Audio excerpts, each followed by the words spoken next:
April 14 దేవుని వాగ్దానం. నన్ను బలపరచువాని యందే నేను సమస్తమును చేయగలను. ఫిలిప్పీయులకు రాసిన పత్రిక 4వ అధ్యాయం 13వ వచనం. ప్రభునందు ప్రియమైన విశ్వాసులారా, మీ అందరికీ ఈ ఉదయము శుభాలు తెలియచేయచ్చు ఉన్నాను. దేవుని మహాకృపలో మనమందరం మరొక నూతన దినము, పునరుద్ధాన దినాన్ని కలిగి ముందుకు వెళ్ళడానికి దేవుడిచ్చిన సమయాన్ని బట్టి ప్రభువుకు నేను కృతజ్ఞతాస్తుతులు చెల్లించుచూ ఉన్నాను. అందరూ ఎలా ఉన్నారు? ప్రభు మహాకృపలో మనము మరొక ఆదివారం, ఈస్టర్ తర్వాత 2వ ఆదివారం దేవుని స్తుతించే ధన్యత ప్రభు మనకు అనుగ్రహించారు. పిల్లరా, మనము దేవుని కొరకు నిలబడాలి అనేటువంటి వాగ్దానము ఈరోజు మనం పొందుకుంటూ ఉన్నాం. మనం సమస్తము చేయలేకపోతున్నాం. చాలాసార్లు ఈ పని నేను చేయలేకపోతా ఉన్నాను, ఈ పని నేను చేయగలుగుతున్నాను, నేను చేయాలనుకున్న పనిని ఎందుకు చేయలేకపోతున్నాను అని నిన్ను నీవు ప్రశ్నించుకున్న క్షణము ఏదైనా ఉన్నట్లయితే ఈరోజు ప్రభు వాగ్దానం ద్వారా నీతో మాట్లాడుతూ ఉన్నాడు. నన్ను బలపరచు దేవునికి సమస్తము నేను చేస్తాను. మనలను ప్రతి విషయంలో కూడా బలపరిచేవాడు మన ప్రభువు అనే విషయాన్ని నువ్వు మర్చిపోవద్దు. ఆయన మాత్రమే మనను బలపరచగలడు.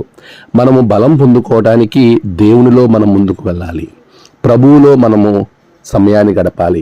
ఆయన మన బలపరుస్తాడు. బలహీన క్షణాన మనల్ని బలపరచు దేవుడు ఆయనే.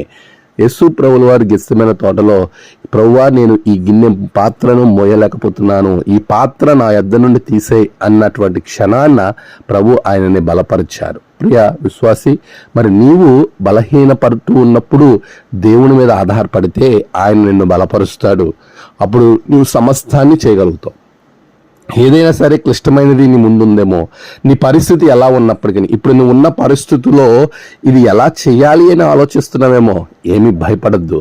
దేవుడు సమస్తాన్ని నీ ద్వారా చేయించగలడు. నిన్ను బలపరిచే దేవుని మీద నువ్వు ఆధారపడు. ప్రభు మిమ్మల్ని ఆశీర్వదించునుగాక. ఆమేన్. ప్రార్థన. సర్వశక్తిమంతుడానికి వందనాలు. మమ్మల్ని బలపరచు దేవా, బలపరచండి. నీ కొరకు సమస్తాన్ని చేయగల ఆత్మజ్ఞానం దయచేయండి. ఏదైనా ప్రయాణాలలో, పనులలో బిడ్డలకు తోడు ఉండండి, సహాయం చేయండి. ముఖ్యంగా ఆరాధనలన్నిటిలో మీ సహాయం దయచేయండి. ప్రభువా, నీ బిడ్డల మీద నీ ఆత్మ అభిషేకం ఉంచండి. నేడు జన్మదినము, వివాహదినము, ఆయా విశేష దినములు జరుపుకుంటున్న బిడ్డలను బహుగా దీవించండి. తమ ప్రియులను కోల్పోయి ఆదరణ కొరకు ఎదురు చూస్తున్న బిడ్డలకు ఆదరణ దయచేయండి. ఈ దినము సాతాను నుండి తప్పించండి. నీ ఆత్మ అభిషేకం బిడ్డల మీద ఉంచి ఆత్మలో బలము పొందుకుని నీ కొరకు సాక్షిగా బిడ్డలను నిలబెట్టమని యేసు నామమున ప్రార్థించి వేడుకొంచున్నాము తండ్రి. ఆమేన్. తండ్రి, కుమార, పరిశుద్ధాత్మ త్రియేక దేవుని గొప్ప దీవెన, ఆయన బలము నిత్యము మీకు తోడుగా ఉండి నడిపించును గాక. ఆమేన్.